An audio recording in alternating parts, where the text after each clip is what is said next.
Assalamualaikum warahmatullahi wabarakatuh. Innal hamdalillah nahmaduhu wa nasta'inuhu wa nastaghfiruh wa na'udzu billahi min shururi anfusina wa min sayyiati a'malina. Man yahdihillahu fala mudilla lahu wa man yudlil fala hadiya lahu. Asyhadu an la ilaha illallah wahdahu la syarika lahu wa asyhadu anna Muhammadan 'abduhu wa rasuluh. Allahumma salli wa sallim ala nabiyyina Muhammad wa ala alihi wa sahbihi ajma'in, amma ba'd. Benarkah dakwaan yang mengatakan kucing itu najis dan umat Islam tidak boleh memasukkan kucing di dalam rumah? Pertama sekali, tuan-tuan muslimin muslimat sekalian, untuk jawab soalan ini saya bahagikan kepada beberapa perkara. Yang pertama, saya bahagikan kepada beberapa poin. Yang pertama, kucing haiwan yang suci. Kucing haiwan yang suci. Kesucian haiwan kucing ini dinyatakan dengan jelas oleh Nabi SAW dalam hadis baginda an Kabsyah binti Ka'b bin Malik wa kanat tahta bani Abi Qatadah anna Aba Qatadah tadakhala fasakabat lahu wudu'an faja'at hirratun fasharibat minhu fa asgha laha al-ina hatta sharibat. Qalat Kabsyah فرآني أنظر إليه فقال أتعجبين يا بنت أخي فقلت نعم فقال إن رسول الله صلى الله عليه وسلم قال إنها ليست بنجاس إنها من الطوافين عليكم والطوافات. Yang bermaksud daripada Kabsyah binti Ka'ab bin Malik ketika beliau isteri kepada anak Qatadah. Jadi Qatadah ni pak mertua dia. Bahawa pernah, kata Kabsyah, pernah satu ketika beliau menuangkan air wudu untuk Abu Qatadah. Abu Qatadah pergi rumah dia ataupun dia pergi rumah Abu Qatadah. Dia tuangkan, dia sediakan, dia hulurkan air wudu kepada pak mertua dia Abu Qatadah. Ketika beliau menuangkan air wudu untuk Abu Qatadah, tiba-tiba datang seekor anak kucing. Qitun, anak kucing. Hirrun, dia sebut sini apa? Hirrun. Datang seekor hirrah, datang seekor anak kucing dan minum dari air wudu tersebut. Air tu nak digunakan untuk berwudu oleh Abu Qatadah. Lalu Abu Qatadah menghulurkan bekas air wudu itu kepada anak kucing tersebut sehingga kucing itu dapat minum. Kucing itu nak minum, dia nak ambil wudu, kucing itu sebelum dia ambil wudu, kucing itu minum air itu. Lalu Abu Qatadah hulurkan air yang nak digunakan untuk berwudu kepada kucing tersebut. Lalu kata Kabsyah, Abu Qatadah melihat perbuatannya itu, lalu berkata, Abu Qatadah dia perasan aku sedang melihat dia kehairanan. Bagaimana Abu Qatadah boleh hulurkan air itu kepada anak kucing sedangkan air itu nak digunakan untuk berwuduk? Lalu kata Abu Qatadah kepada Kabsyah, kamu hairan dengan tindakan aku wahai anak saudaraku, yakni anak saudara se-Islamku. Kamu hairan dengan perbuatan aku? Kata Kabsyah, ya, aku hairan. Jawab Abu Qatadah. Abu Qatadah ni sahabi, salah seorang sahabat Nabi radhiyallahu anhu. Kata dia, sesungguhnya Rasulullah sallallahu alaihi wasallam pernah bersabda, kucing itu tidak najis. Nabi sebut dengan jelas, innaha laisa binajasin, sesungguhnya kucing itu bukan najis. Kerana itu kucing hukumnya tidak najis. Kucing hukumnya tidak najis. Ia tidak lain, kucing itu tidak lain melainkan dari haiwan yang sentiasa berlegar sekitarmu, kata Nabi SAW. Oleh itu hadis ini membuktikan kepada kita kucing tidak najis, melainkan terbukti pada kucing itu ada najis baru kita hukum dia najis. Sebagai contoh, di mulut dia ada darah, maka kita kata dia najis kerana najis darah yang ada pada mulut dia. Tapi kalau kita tengok dekat mulut dia tak ada kesan najis, pada bulu dia tak ada kesan najis, tidak ada bau, tidak ada warna, tidak ada rasa dan seumpamanya, maka kita kata dia hukum suci. Ustaz, barangkali sebelum dia masuk dalam rumah kita, dia pergi luar, dia tangkap tikus, dia makan tikus, kerana itu merupakan tabiat kucing. Itu bukan urusan kita, kita tak tahu. Pada kucing jelas tak ada najis, maka kita kata hukum asal dia suci. Apa dia buat sebelum kita nampak, itu urusan dia. Ustaz, kucing ni dia buang air, lepas tu dia jilat tempat buang air apa semua, itu kita tak ambil tahu, tak ada bukti dia bernajis, maka kita kata tidak bernajis. Itu fiqh Islam. Itu fiqh Islam. Kalau tidak, tuan-tuan nak sembahyang dalam masjid ni pun tak boleh juga. Kalau kita dah andai kan, budak-budak yang masuk dalam masjid belum balik, belum mumayyiz pun. Sebahagian anak-anak kita yang masuk dalam masjid bukan mumayyiz pun, ataupun dia mumayyiz tapi dia tak peduli najis tak najis. Budak-budak, sebahagian budak kita, budak 6 tahun, dia ada fikir ada najis ke kena pada pakaian dia tak fikir. Tapi kita tak disuruh untuk periksa, duk pi cium badan budak tu ada najis ataupun tidak, kita tak disuruh begitu. Kalau kita nampak najis, kita hukum dia najis. Kalau kita tak nampak, tidak terzahir pada dia kesan najis, maka kita kata dia suci. Kemudian satu perkara yang perlu kita ambil perhatian dalam perkara yang berkaitan dengan kenajisan kucing ini, iaitulah ada soalan lain yang berkaitan dengan kucing, iaitulah soalan yang bertanya bagaimana bulu seekor kucing boleh jatuh menjadi najis. Bagaimana pula Ustaz, sebahagian orang mengatakan bulu kucing yang tercabut dari badannya dikira sebagai najis. Untuk jawab soalan ni tuan-tuan, saya sebut dalam jawapan saya ini, sebahagian ulama, kita tidak nafikan, sebahagian ulama ada yang berpandangan bulu kucing yang melekat pada badan atau pakaian tidak boleh dibawa salat, kerana ia termasuk sesuatu yang tidak boleh dimakan dan dikira najis. Sesuatu yang tidak boleh dimakan dan dikira najis, terutamanya dia tercabut dari haiwan yang hidup, jadi dia dikira najis. Apatah lagi kucing itu dia menjadi najis dengan mati. Kucing itu bila dia mati dia jadi najis walaupun kita sembelih, kerana kucing bukan dari kumpulan haiwan yang halal daging dia. Jadi bila dia mati, sama ada disembelih ataupun bukan disembelih, badan dia jadi bangkai, jadi najis. Jadi bulu dia yang terlekang, yang tercabut dari badan dia ketika dia hidup, maka dikira sebagai najis. Itu pandangan sebahagian ulama. Namun saya sebut dalam jawapan ini, pandangan yang lebih jelas penghujahan dia, lebih mendatangkan kelapangan kepada umat Islam dan disokong oleh isyarat-isyarat yang ada di dalam hadis, berbeza dengan pandangan yang pertama tadi. Pandangan yang lebih kuat, yang lebih jelas penghujahan dia, yang lebih mendatangkan kemudahan kepada umat Islam, iaitulah pandangan ulama yang mengatakan bulu kucing dan haiwan-haiwan lain yang tidak dimakan dagingnya adalah tidak najis. Inilah pandangan yang dilontarkan oleh majoriti ulama. Inilah pandangan majoriti ulama. Apa pandangan majoriti ulama? Iaitulah bulu kucing atau haiwan-haiwan yang lain tidak tergolong dalam kategori najis. Itu pandangan majoriti, seperti yang dinyatakan di dalam kitab Al-Fiqh Al-Mawsu'ah Al-Fiqhiyah Al-Kuwaitiyah. Ibnu Qudamah rahimahullah dari mazhab Hanbali menyatakan semua haiwan, hukum kulitnya, bulu, peluh dan air liurnya adalah sama dengan hukum lebihan air minumannya, sama ada suci atau najis. Berdasarkan hadis Kabasyah yang kita baca sebentar tadi,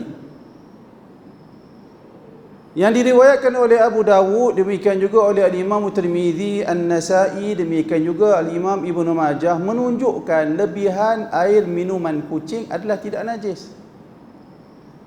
Kerana Abi Qatadah telah menghulurkan air yang dia nak guna untuk berwuduk kepada kucing. Kalau apa-apa sahaja dari badan kucing yang terpisah dari badan dikira najis, maka sepatutnya air liur kucing yang kena pada air tu dikira najis juga, kerana dia telah terpisah dari tubuh badan kucing. Tetapi hadis Kabasyah binti Malik menunjukkan air liur kucing tidak najis. Oleh kerana itu, majoriti ulama mengatakan bulu kucing tidak najis. Syekhul Islam Ibnu Taimiyah rahimahullah di dalam kitab Majmu' al-Fatawa menyatakan bulu rambut haiwan, bulu haiwan hidupnya seperti tumbuh-tumbuhan, kata Ibn Taymiyah. Bukan dari jenis kehidupan haiwan tersebut. Ibn Taymiyah dia nak pertahankan pandangan yang mengatakan bulu kucing itu bulu yang terpisah dari haiwan ketika hidupnya itu tidak najis, dia datang dari sudut yang lain sikit. Tadi kita kiaskan dengan air liur kucing, hadis Qabasyah. Sekarang ni Ibn Taymiyah dia datang dari sudut yang lain. Dia kata apa? Bulu haiwan hidup bulu tersebut seperti tumbuh-tumbuhan, bukan dari jenis kehidupan haiwan tersebut. Ibn Taymiyah nak bezakan di antara bulu dengan daging. Daging badan kucing tu. Kerana bulu yang tumbuh di badan kucing, hidup dia tak sama seperti hidupnya daging pada tubuh badan kucing. Bulu tu hidup dia seperti tumbuh-tumbuhan.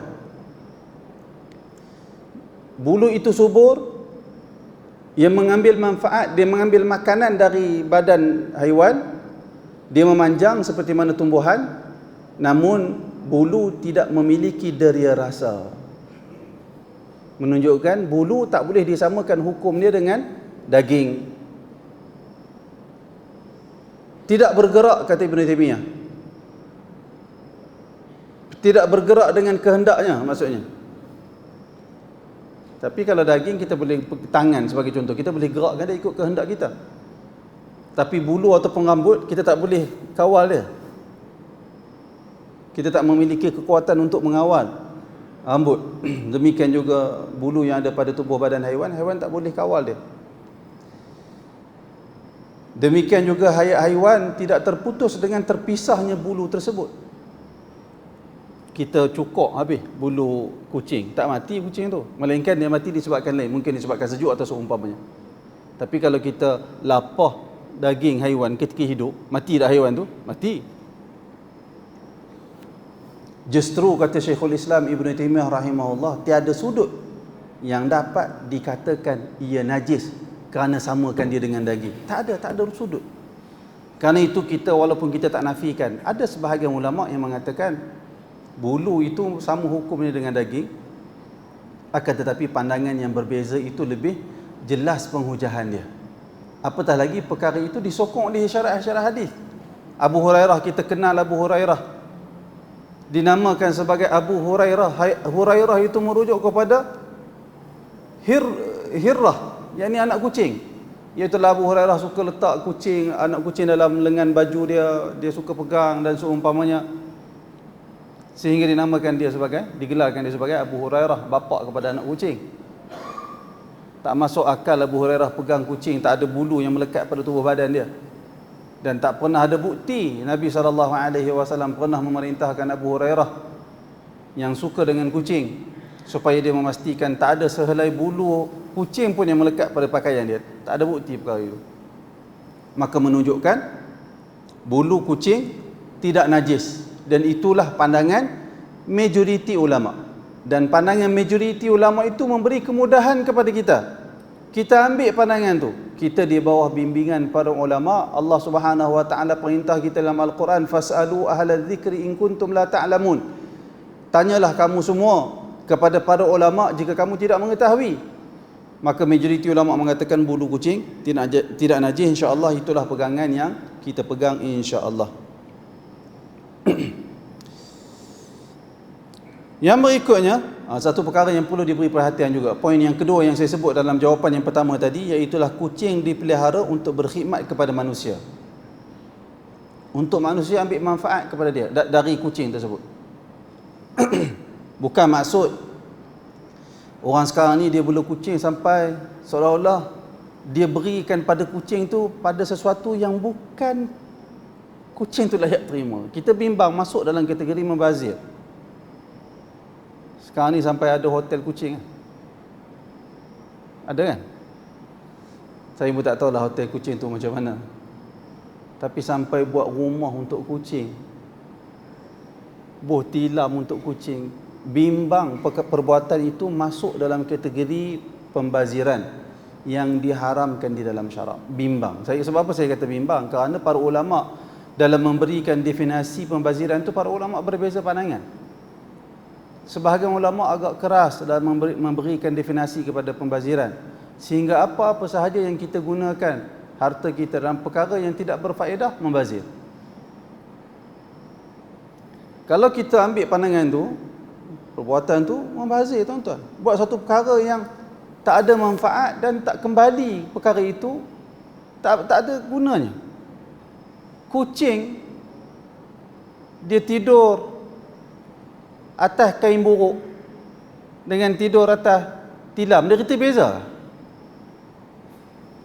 Dia tak reti nak beza. Dia bukan ada akal seperti manusia, boleh beza yang mana baik yang mana buruk. Dia tak boleh kenal, dia tak boleh beza. Tiba-tiba kita beri layanan kepada kucing lebih pada kadar yang sepatutnya yang diterima. Bimbang termasuk dalam kategori pembaziran yang diharamkan di dalam syarak, sehingga Allah Subhanahu wa taala telah mempersaudarakan orang yang membazir dengan syaitan. Innal mubadzirina kanu ikhwana syayatin wa kana syaitanu lirabbih kafura. Sesungguhnya orang-orang yang membazir itu adalah saudara mara syaitan, dan syaitan itu amat kufur kepada Tuhannya. Kerana itu ambil perhatian. Kucing dipelihara untuk berkhidmat kepada manusia. Saya sebut dalam jawapan ini, saya kata perkataan Nabi, hadis Nabi yang menyebut innaha minat tawafina alaikum wat tawafat, yang bermaksud sesungguhnya kucing itu dari haiwan yang sentiasa berlegar sekitarmu, adalah merujuk kepada peranan kucing kepada manusia, iaitulah seperti ayat Al-Quran. Allah Ta'ala berfirman, ya ayyuhalladzina amanu liyasta'dhinkumul ladzina malakat aymanukum, yang bermaksud wahai orang-orang yang beriman, hendaklah meminta izin kepada kamu hamba-hamba kamu. Sehinggalah Allah Ta'ala berfirman, laisa alaikum wala alaihim junahun ba'dahunna tawafuna alaikum, yang bermaksud tiadalah apa-apa kesalahan ke atas kamu dan mereka, yakni para hamba, lain dari 3 waktu tersebut. Kerana mereka, yakni para hamba itu adalah dari kalangan mereka yang sentiasa berlegar sekitarnya, yakni berkhidmat kepadamu. Al-Quran ketika menyebut tentang para hamba yang ada di zaman dahulu, Al-Quran gunakan ungkapan tawafuna alaikum, yang sentiasa berlegar, sentiasa ada sekitar kita. Dalam hadis Nabi sebut kucing itu tawafina alaikum wat tawafat, perkataan yang sama.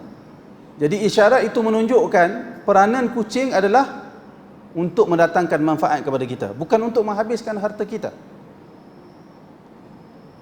Lebih malang kalau ada orang dia sanggup berbelanja untuk kucing, tetapi dia tidak sanggup berkhidmat dan berbakti kepada kedua orang tua dia. Dia biarkan orang tua dia tak dilihat, tak diziarahi, tidak berbakti kepada orang tua, tapi dia layan kucing lebih daripada orang tua dia. Tindakan ni tindakan yang tidak wajar dan tidak boleh diterima oleh akal yang waras. Orang yang buat sebegitu menunjukkan akal dia tak waras. Tak waras pada neraca syarak. Beribu dia boleh habiskan untuk haiwan kesayangan dia, tapi dia tak boleh habiskan untuk orang tua dia. Oh, ni satu perkara yang menyalahi kewarasan. Ada orang dia sanggup berbuat baik dan menghabiskan banyak harta untuk haiwan kesayangan dia atas alasan haiwan tu tak menyakitkan hati dia. Tapi orang tua dia kata menyakitkan hati saya Ustaz, hak ni tak kena, hak tu tak kena. Memanglah dah dia orang, dia ada perasaan. Kita belum sampai usia tua, kita tak tahu bagaimana perasaan orang tua. Kita tak boleh faham bagaimana perasaan seorang ayah dan ibu kepada seorang anak. Biasanya kita tengok orang tua ni dia sensitif. Kita jangan buat lebih kurang, kita juga mungkin akan sampai usia tu. Oleh kerana itu agama tuntut daripada setiap anak berbuat baik kepada orang tua dia. Sehingga Al-Quran menggunakan perkataan ihsana. Ihsan ni tuan-tuan, perkataan yang membawa maksud lebih dari yang sepatutnya. Ihsan, perintah Allah kepada anak-anak supaya berbuat ihsan kepada kedua orang tua dia, membawa maksud berbuat kepada kedua orang tua pada kadar yang lebih dari apa yang mereka sepatut terima. Itu perkataan maksud ihsan. Wabil walidaini ihsana, dan kepada kedua orang tua berbuat baiklah kamu. Guna perkataan ihsan. Ihsan iaitulah setiap anak dituntut berbuat baik kepada kedua orang tua lebih pada kadar yang sepatutnya. Kalau kita ziarah orang tua kita, dia dekat dengan kita, kita ziarah, masyarakat kata memang patut pun dia ziarah orang tua dia macam tu, maknanya dia belum berbuat ihsan. Masyarakat kata memang patut pun anak itu buat kepada orang tua dia begitu. Masyarakat kata memang patut pun dia buat kerana orang tua dia pun buat baik kepada dia, memberi pendidikan, memberi pengajaran agama, mengasuh dengan baik. Memang patut dia buat orang tua dia begitu, membalas jasa baik orang tua dia. Masyarakat kata memang patut, maknanya dia belum berbuat ihsan kepada orang tua dia. Kerana Al-Quran kata berbuat ihsan kepada orang tua. Ihsan iaitulah berbuat baik lebih dari kadar sepatutnya. Itu yang perlu disedari oleh setiap orang Islam terhadap tanggungjawab dia kepada kedua orang tua dia. Oleh kerana itu, haiwan seperti kucing dibela untuk mendatangkan manfaat kepada kita, bukan menghabiskan harta kita. Perbuatan menghabiskan harta dalam bentuk yang banyak kepada haiwan peliharaan dibimbangi termasuk dalam kategori pembaziran yang ditegah di dalam agama. Oleh itu dinasihatkan kepada umat Islam agar menjauhi sikap melampau dalam memberi perhatian dan dalam memperuntukkan perbelanjaan kepada kucing. Dibimbangi sikap ini berlaku disebabkan kelemahan akal yang lemah dalam menilai dan menimbang antara perkara yang lebih besar untuk diberi perhatian dengan perkara sampingan yang tidak perlu diberi perhatian. Kucing tak perlu, agama tak pernah suruh kita memikirkan, memperuntukkan sebahagian harta kita untuk memberi nafkah kepada kucing. Bahkan kucing yang mati di tepi jalan tak tahu apa sebab dia, kita tak berdosa. Kita tak dituntut pasal apa hantar bagi nafkah kepada kucing tu. Tak, kita tak ditanya. Kerana dia ada habitat dia. Dia bukan ada halal haram makan. Dia tangkap kucing liar, dia tangkap anak ayam orang, dia tak berdosa kucing tu. Kerana dia tak ada halal haram, dia makan apa sahaja. Itu kucing. Jadi jangan kita layan sangat keinginan yang wujud disebabkan kelemahan akal kita, sehingga kita tak boleh nak beza di antara benda yang utama dengan perkara yang tidak utama. Lebih membimbangkan jika sikap dan tindakan itu hasil dari kerapuhan pengamalan agama. Dari sudut sanggup tidak menghiraukan keperluan manusia lain yang lebih patut dibantu, terdiri dari kalangan Muslim maupun bukan Muslim. Ada manusia, sama ada Muslim maupun bukan Muslim, belanja harian pun tak cukup, berhutang untuk memenuhi keperluan hidup dia. Kita tak pedulikan, tapi kucing kita ambil perhatian. Ini menunjukkan lemahnya pengamalan agama masyarakat. Oleh kerana itu, pengamalan yang salah ni mesti diperbetulkan, mesti disebut ulang kali, sehingga masyarakat kita sedar bagaimana mereka telah mengabaikan tanggungjawab mereka. Soalan yang berikutnya,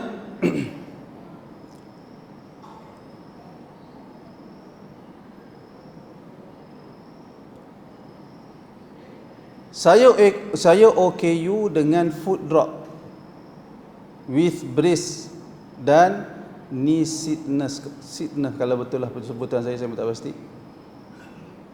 Dia kata tapi ada kursus di Bukit Bintang yang penting dia orang OKU, naik komuter Bangi dan change over MRT Kajang line ke Bukit Bintang dengan total duration 1 jam 20 minit. berhimpit-himpit dan tak dapat tempat duduk pun, tak cukup pun 2 marhalah, bolehkah saya jamak dan qasar? Dia OKU, perlu bergerak atas keperluan hidup dia, tukar-tukar MRT apa semua, komuter, dalam tempoh sejam 20 minit, tapi jaraknya dia tempuh itu tak sampai 2 marhalah. Bolehkah dia jamak dan qasar salat? Jawapan, anda boleh melakukan jamak kerana masyaqqah di sisi sebahagian ulama. Masyaqqah ni maksudnya apabila kita menghadapi kesempitan dan kepayahan. Tapi syarat kesempitan dan kepayahan itu mestilah ghaira mu'tadah, bukan kebiasaan, di luar dari kebiasaan. Hidup manusia ni memang susah, sukar, sempit, ataupun ada masyaqqah.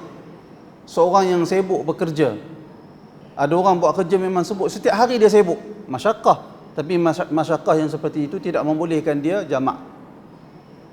Dia mesti masyaqqah yang ghaira mu'tadah, yang di luar dari kebiasaan. Kalau dia salat setiap waktu mendatangkan kesukaran pada dia dalam bentuk yang luar biasa, itu maksud masyaqqah.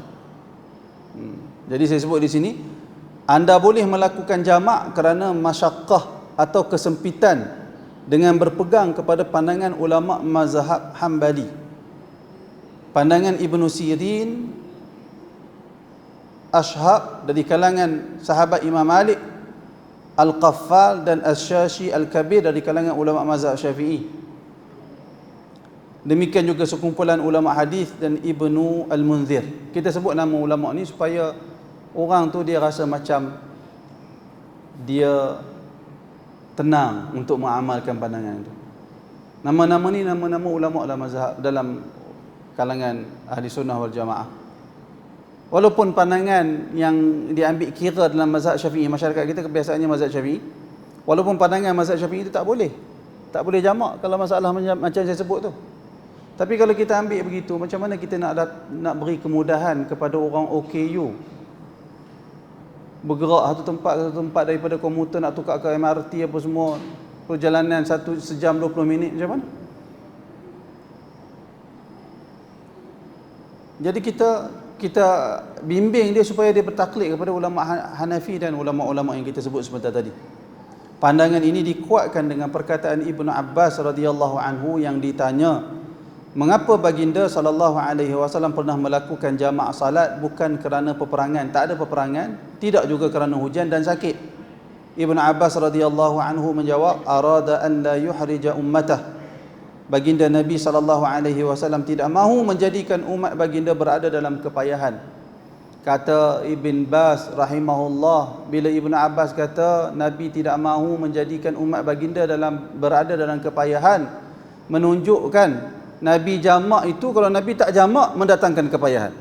Maknanya ada sesuatu masyaqqah yang tidak disebut dalam hadis. Tetapi kita faham dari perkataan Ibnu Abbas, walaupun dalam hadis secara zahirnya tak sebut ada masyaqqah, tapi mesti difahami kalau Nabi salat setiap waktu, setiap salat pada waktunya akan sudah pasti mendatangkan haraj, mendatangkan kesukaran pada baginda.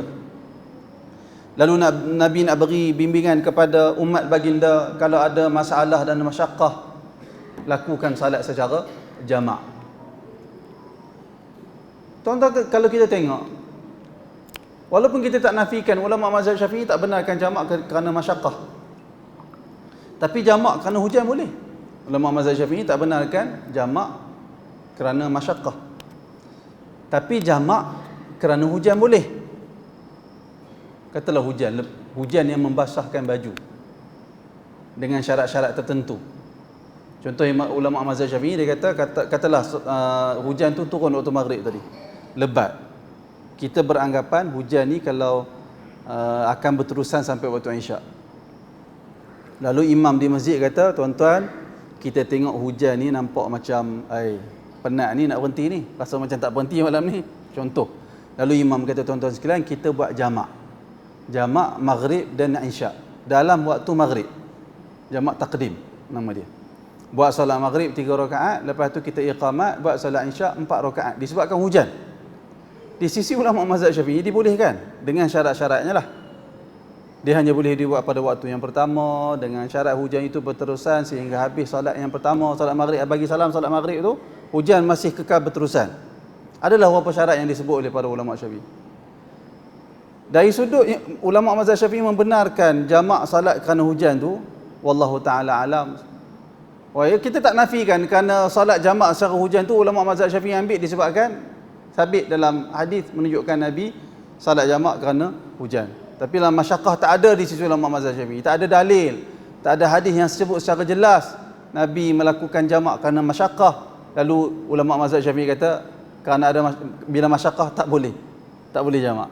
Akan tetapi wallahu taala alam, dari segi kalau kita tengok dari sudut ruh pandangan mazhab yang membenarkan salat jamak ketika hujan, maka mimbabil aula termasuk dalam perkara yang lebih sepatutnya boleh melakukan jamak apabila ada masyaqqah. Sekalipun kita tak boleh kata ulama Syafi'i membenarkan. Ulama Syafi'i tak benarkan.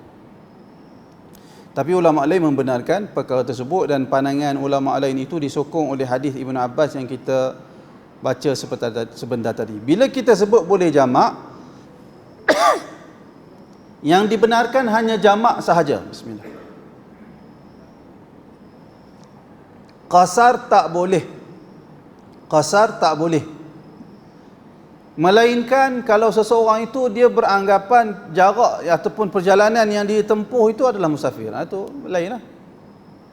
Karena qasar hanya untuk orang yang bermusafir.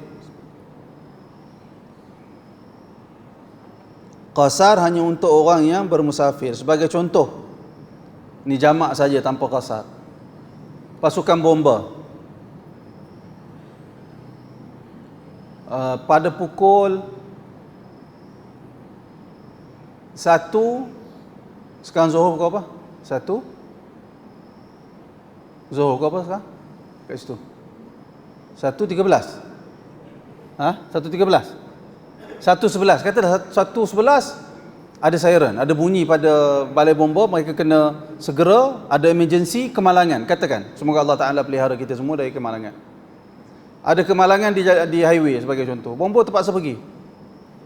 Lalu semua bomba bergerak, pergi. Baru masuk Zuhur, dia pun pergi buat, ataupun baru tengah azan, mereka kena segera pergi kecemasan, accident, buat kerja nak lepas accident yang dahsyat, buat kerja potong besi lah apa semua nak selamatkan mangsa kemalangan, sampai nak habis Zuhur ni. Kat mana berlaku? Highway, nak pergi Kuala Perlis. Contoh, semoga Allah Ta'ala lindungi kita, berikan keselamatan dari kita dari sebarang bentuk kemalangan. Nak masuk asar dah, mereka tak sembahyang Zuhur lagi, kerja duk tengah buat kerja. Mereka dibenarkan jamak salat, tak perlu buat Zuhur. Beri tumpuan kepada kerja yang dilakukan kerana dia membabitkan keselamatan nyawa orang Islam atau nyawa manusia, hatta yang dalam bahaya tu non muslim. Nak selamatkan non muslim, nak selamatkan satu nyawa, takhirkan salat. Tak perlu salat Zuhur di dalam waktu, takhirkan, tunaikan salat Zuhur dalam waktu asar. Ustaz, selesai habis pukul 5 Ustaz. Tak apa, selesai cuci, kalau ada najis pada badan dan pakaian, bersihkan, ambil wuduk, solat Zuhur dalam waktu asar 4 rakaat. Tak boleh 2 rakaat. Kerana pergerakan dari Kangar ke highway Kuala Perlis, tak ada orang kata musafir. Tak ada orang kata musafir. Jadi mesti buat Zuhur 4 rakaat dalam waktu asar. Kemudian iqamat, buat asar 4 rakaat dalam waktu asar. Dia nama jamak takhir. Dia tak boleh qasar. Dia tak boleh buat Zuhur 2 rakaat, asar 2 rakaat. Tak boleh. Kerana qasar hanya dibenarkan untuk orang yang bermusafir, sedangkan dia bukan orang yang bermusafir. Dia mengambil keringanan melakukan jamak kerana masyaqqah, tugas menyelamatkan orang dalam bahaya. Wallahu a'lam. Ambil perhatian tu, jangan nanti jamak masyaqqah dia duduk di Kangak. Ada kesukaran di Kangak juga, dia duduk di Kangak. Dia buat jamak qasar pula. Tak boleh, jamak sahaja yang dibenarkan. Wallahu a'lam. Berikutnya, Ini barangkali saya dah sebut kepada tuan-tuan, tapi saya rasa tak salah untuk saya ulang lagi sekali. Iaitulah soalan penyoal yang bertanya, Ustaz, berkaitan khusyuk di dalam salat ini, ada pendapat dalam mazhab Syafi'i yang mengatakan kena khusyuk di mana-mana bahagian dalam salat. Kalau tak ada khusyuk langsung dalam salat seperti dari awal takbir sampai salam, maka salatnya tidak sah. Apakah pendapat ini benar, dan adakah ini pendapat muktamad dalam mazhab Syafi'i? Ini soalan yang dia tanya kepada saya. Saya semak. Alhamdulillah, di dalam kitab Al-Fiqhul Manhaji pada jilid yang pertama muka surat 156 pada edisi cetakan Hak Arab tu. Cetakan saya ingat Darussalam ataupun Darul Qalam. Cetakan tu pada jilid yang pertama halaman 156 dia sebut ma'nal khusyuk, kata penulis kitab Fiqhul Manhaji 3 orang. Mereka kata ma'nal khusyuk, al-khusyuk yaqadhatul qalbi ila ma yuraddiduhu al-lisanu min al-qira'at wal adhkar wal ad'iyah بأن يتدبر كل ذلك ويتفاعل مع معانيه ويشعر أنه يناجي ربه. والصحيح أن الخشوع بهذا المعنى في جزء من أجزاء الصلاة أمر لا بد منه، بحيث إذا كانت الغفلة مطبقة على صلاته كلها من أولها إلى آخرها kanat salatun batilah. Kumpulan penulis kitab Al-Fiqhul Manhaji disebut. Tengok apa terjemahan dia. Dia kata makna khusyuk, dia bincangkan tentang makna khusyuk di dalam salat, iaitulah, ni terjemahan saya, lebih kurang maksud dia, kesedaran hati kepada apa yang dituturkan. Dia sedar, dia perhatikan apa yang dia tuturkan di dalam oleh lidah. Kesedaran hati apa yang dituturkan oleh lidah, terdiri dari ayat-ayat Al-Quran, zikir-zikir dan doa-doa. Mentadabburi kesemuanya, tadabbur, perhatikan apa yang dia baca, apa yang dia zikirkan, apa yang dia doakan, dan berinteraksi dengan maknanya, memberi kesan kepada jiwa. Dia takbir Allahu Akbar, dia merasai dia sedang berhadapan dengan Allah yang Maha Agung. Ketika dia rukuk, dia baca subhana rabbiyal azim, maha suci Tuhan yang Maha Agung. Dia berinteraksi dengan makna subhanallah, maha suci Allah, Allah yang tidak ada sebarang kekurangan dan keaiban pada sifat Allah, pada zatnya, pada perbuatan Allah tidak ada sebarang keaiban, tidak ada sebarang kekurangan. Apa yang Allah Ta'ala buat, lakukan kepada kita, itulah yang terbaik, itulah yang paling adil. Hati dia berinteraksi dengan apa yang dia sebut di dalam salat dia. Itu makna khusyuk. Dan dia merasai dia sedang bermunajat kepada Tuhan dia. Dia sedar dia sedang menghadap Allah Subhanahu wa taala ketika salat. Dan dia sedar Allah itu Tuhan yang Maha Agung, kebaikan dan keburukan diri dia ada pada Allah Subhanahu wa taala. Kalau Allah Taala kata kun kebaikan untuk dia, jadi kebaikan untuk dia, dia dapat kebaikan. Kalau Allah Taala kata kun keburukan untuk dia, tak ada siapa boleh menghalang keburukan itu dari kena pada dia. Dia rasa dia sedang bermunajat kepada Tuhan yang Maha Hebat. Kata mereka, kata kumpulan 3 orang yang menulis kitab Al-Fiqhul Manhaji, Dr. Mustafa Buqa, Ali Syarbaji, Dr. Mustafa Khin, mereka sebut, dan yang sahih, pandangan yang sahih, bahawa khusyuk dengan makna ini pada satu bahagian di dalam salat, pada mana-mana bahagian salat,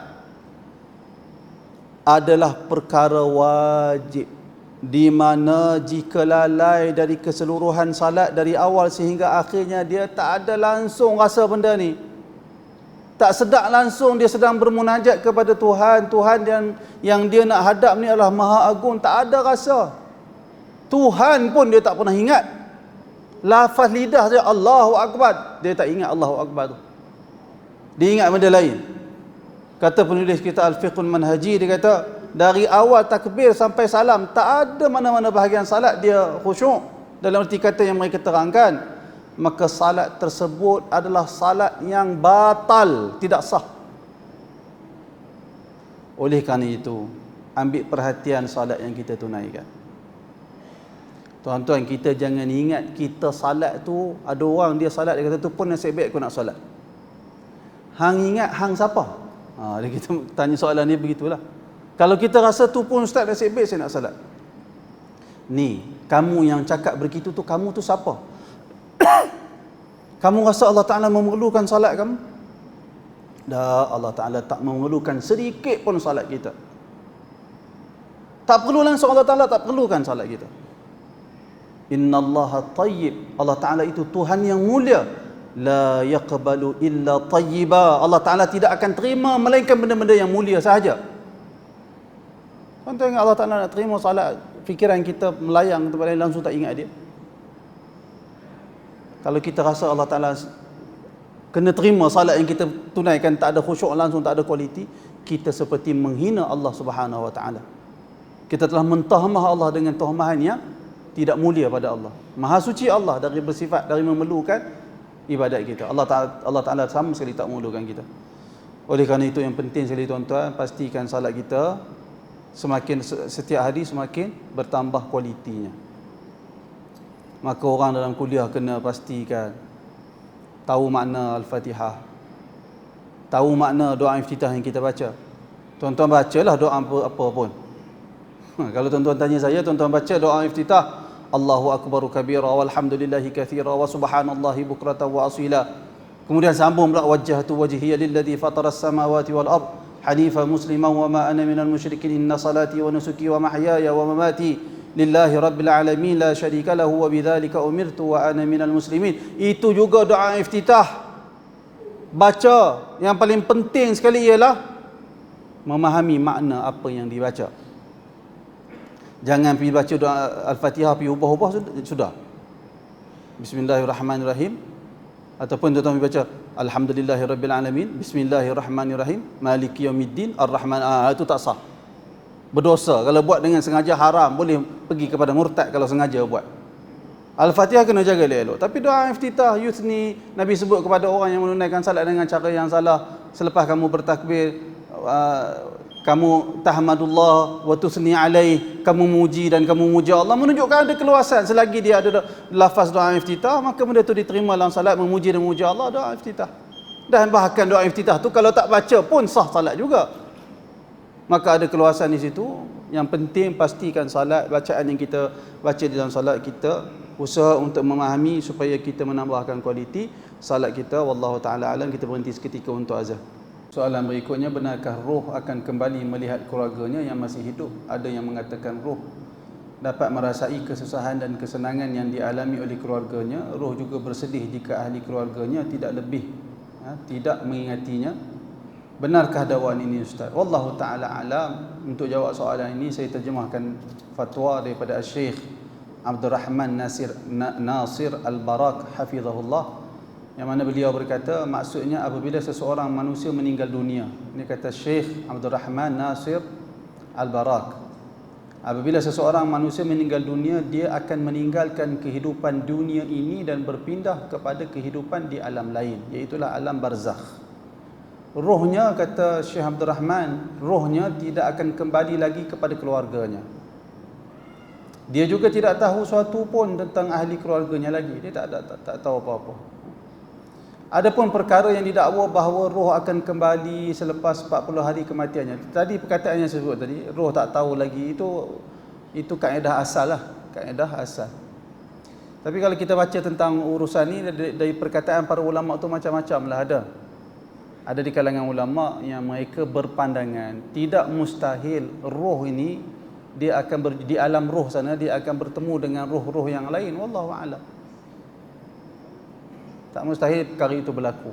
Jadi kalau perkara itu berlaku, kita tak tahu pasal kita tak nak pergi lagi alam barzakh. Tapi tak mustahil perkara itu boleh berlaku.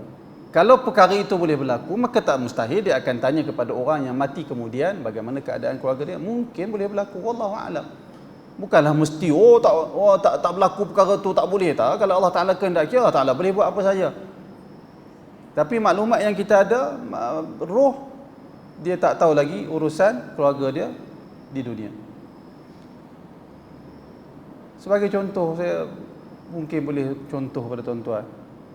dakwaan yang mengatakan manusia ni ketika dia nazak, syaitan akan datang menyerupai mak dia, menyerupai ayah dia untuk hasut dia, murtad daripada agama Islam. Dari sudut hadisnya tak ada lah. Dari sudut hadisnya tak ada. Tapi apakah perkara itu mustahil berlaku? Jawapannya tak mustahil.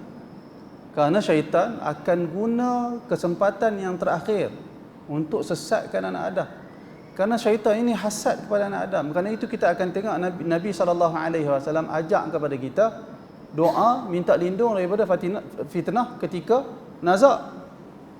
Kerana fitnah, bila ada fitnah, ada tipu daya syaitan, maka sudah tentu syaitan akan buat apa saja tipu daya kepada manusia selagi dia berkesempatan. Lalu kata Syekh Abdul Rahman, adapun perkara yang didakwa bahawa roh akan kembali selepas 40 hari kematiannya. Ini benar-benar mengarutlah. 40 hari selepas kematiannya, dakwaan ini kata beliau termasuk dari perkara khurafat yang tiada asal usulnya. Mayat tidak akan tahu lagi apa-apa keadaan ahli keluarganya, kerana dia telah berada di alam lain sama ada menerima nikmat atau azab dari Allah Subhanahu Wa Taala. Tengok Abdul Rahman kata apa? Namun tidak mustahil Allah memperlihatkan kepada sebahagian mayat akan keadaan ahli keluarga mereka.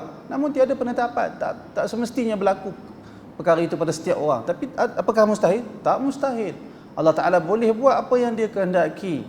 Allah Taala boleh kenakan azab kepada mana-mana penghuni kubur yang berada di alam barzakh dari kalangan orang-orang yang tidak beriman kepada Allah dalam berbagai bentuk azab. Dan Allah Ta'ala memberi nikmat kepada orang beriman di dalam kubur mereka dalam berbagai bentuk nikmat. Terdapat athar, kata Syekh Abdul Rahman Al-Barak, namun tidak boleh dijadikan sandaran yang mengatakan bahawa orang meninggal dunia dapat mengetahui keadaan ahli keluarga mereka. Manakala mimpi pula ada athar, tapi athar itu hanya sekadar pandangan yang tidak dibina di atas bukti yang kukuh. Sebab tu dia kata tidak mustahil. Sebab tu dia kata begitu, kerana ada athar yang boleh dijadikan sokongan. Manakala mimpi pula, kata dia, antaranya ada yang benar dan ada pula yang termasuk dalam perbuatan syaitan mempermainkan manusia. Wallahu taala alam. Berikutnya dia cerita tentang mimpi. Wallahu taala alam. Saya ingat sekadar itu saja. Mudah-mudahan ada manfaat untuk kita semua. Tuan-tuan ada soalan nak tanya? Ada apa kemusykilan? Ngomong apa ada? Ya, ya.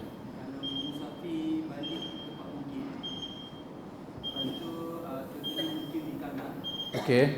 Tapi sebelum balik rumah tu berhenti di masjid sebab nak dapat jamak besar. Boleh tak? Baik, pertama sekali kita mukim. Kita sekarang begini. Kita ni, setiap orang ni dia ada 3 situasi. Satu mukim, mastautin, musafir. Nampak? Mukim mastautin. Mastautin ni bila kita duduk, mastautin tu adalah tempat yang kita duduk di situ, kita niat nak duduk situ sampai mati. Begitulah mastautin. Jadi tempat tu mastautin bagi kita. Mukim, orang yang berniat nak duduk satu tempat kerana ada urusan. Barangkali kerana bekerja, barangkali kena bertugas di sini ustaz. Sampai berapa tahun? Nampak sampai pencen lah. Tapi pencen nanti saya nak balik kampung balik. Maka dia di sini mukim. Dia tidak mastautin. Berapa lama dah duduk sini ni? 20 tahun dah ustaz. Berapa lama lagi nak pencen? Dalam 10 tahun lagi. Mana 30 tahun duduk di Kangak. Tapi dia tak ada niat nak duduk kekal di sini. Dia ketika berada di Kangak, status dia mukim. Orang mastautin, orang mukim tak boleh ambil qasar, tak boleh qasar. Yang boleh qasar hanya musafir. Jadi siapa-siapa yang berada pada status musafir, dia boleh lah. Jadi orang mastautin, orang mukim, dia keluar dalam definisi musafir lah. Okey, sekarang ni katalah dia berstatus musafir. Seorang yang sama ada dia bermukim di Kangak ataupun dia bermastautin di Kangak, dia pergi Kuala Lumpur, naik bas ataupun naik kereta. Balik tu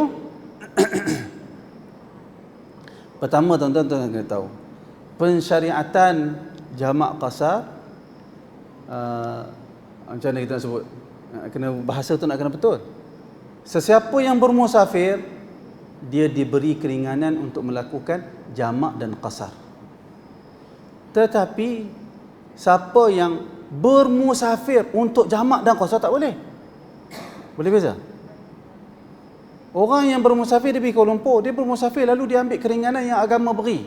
Jamak qasar, dibenarkan. Tapi duduk tak duduk di rumah. Segan nak semayang ini. Kita musafir. Contoh mudah puasa. Contoh mudah puasa. Mari esok satu Ramadan ni dia kata. Dia pula tak ada buat apa, dah duit banyak. Dia kata kat isteri kita, jom kita pusing satu dunia, dia kata. Sebulan tu pusing dia. Dia hari pertama Ramadan dia pergi Singapura. Duduk 5 hari. Selama dia pergi di Singapura tu dia tak puasa kerana dia bermusafir. Lepas tu dia pergi pula ke Indonesia 5 hari. Pergi pula dia duduk Semenanjung, dia pergi pula Sabah 5 hari, Sarawak 5 hari. Dah berapa hari? Dah 20 hari. Dia pergi pula mana? Thailand 10 hari, 30 hari. Sebab apa? Sebab tak nak puasa dalam bulan Ramadan. Apa tindakan, apa hukum perbuatan dia? Berdosa ke? Harus. Haram. Berdosa kerana dia buat helah untuk tidak berpuasa. Berdosa. Jadi kena beza tu. Oleh kerana itu, ambil perhatian. Kalau kita letih, kita memerlukan keringanan yang syarak beri, jamak dan qasar. Boleh tak kita duduk di Kangak? Tak sampai lagi di Kangak. Kita baru sampai di Arau. Naik kereta dengan isteri kita, kita singgah di Arau ni. Waktu maghrib, kita sembahyang maghrib dan isyak, balik nanti kita boleh rehat. Mudah-mudahan tak ada masalah. Boleh tak ada masalah kerana dia belum masuk dalam qaryah dia. Dia boleh jamak di Masjid Arau selagi dia belum sampai di kampung halaman dia Kangak. Boleh tak ada masalah. Sama seperti mana kalau dia waktu dia nak keluar ke Kuala Lumpur tu, dia naik kereta, dia pergi melalui Arau, dia di Kangak, dia sampai di Arau tu, boleh tak dia mula jamak qasar? Boleh, kerana dia telah keluar dari kampung halaman dia, tempat tinggal dia, iaitulah Kangak. Wallahu a'lam.